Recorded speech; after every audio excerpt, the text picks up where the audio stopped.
Now to a story that impacts homeowners across Colorado. Property values in our state spiked during the pandemic. Some metro area counties saw their homes values jump more than 40%.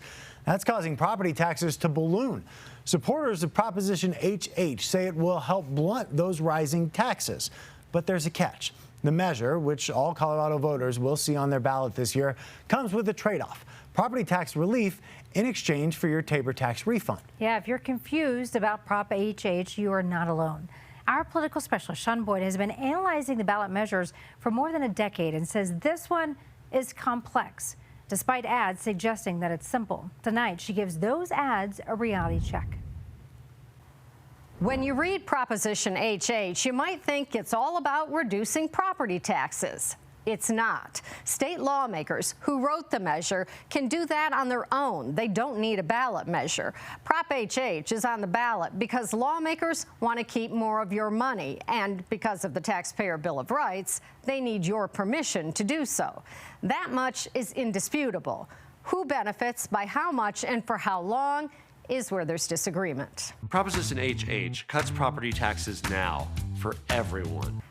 That's misleading. Regardless of whether Prop HH passes, property taxes will go up significantly, just not as much as they would have. For individual homeowners, it will depend on the type and value of your property, as well as your local tax rates or mill levies. According to state fiscal analysts, if you own a $500,000 house, you'll pay an average of $300 to $400 a year less than you would have over the next couple years, in large part because HH allows homeowners to subtract $50,000 the first year and $40,000 the next 9 years from the taxable value of their homes. But there's a trade-off. You have to give up a portion of your tax refund under the Taxpayer Bill of Rights, or Tabor. Property taxes fund local governments, special districts, and schools.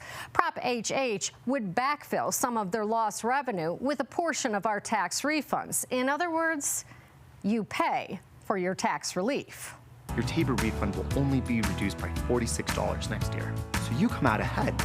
That's true for the first year, but over time, the state gets to keep and spend more and more of your money. State economists say HH could eventually eliminate Tabor refunds altogether, allowing the state to keep and spend hundreds of millions of dollars more each year, and up to $2.2 billion more in 2032.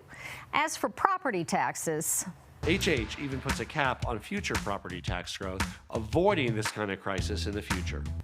That's not guaranteed. HH caps how much property taxes many local governments can collect, but they can waive the cap in a public hearing. It also caps the state assessment at 6.7%, a 0.065% reduction. But if home values go up by 40% again in 2 years, we could be right back where we are now. You should also know, when HH expires in 10 years, the legislature can extend it without voter approval.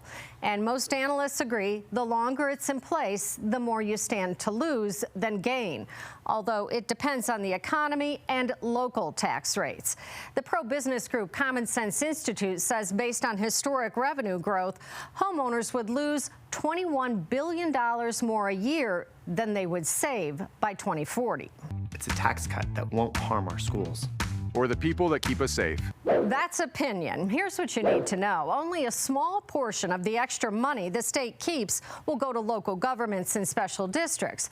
Most of the money, upwards of 80% or $9 billion over the next 10 years, will go to schools. That's on top of the funding they receive from the legislature. The biggest losers may be renters, who make up about a third of the state. Apartment owners will see less property tax relief after the first year, so it's unlikely HH will have a big impact on future rent increases. While the measure sets up a fund to help renters, it's limited.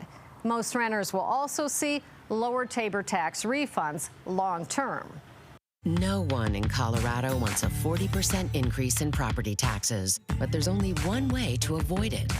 That's false. Make no mistake, if HH fails, the governor will not let property taxes go up by 40%.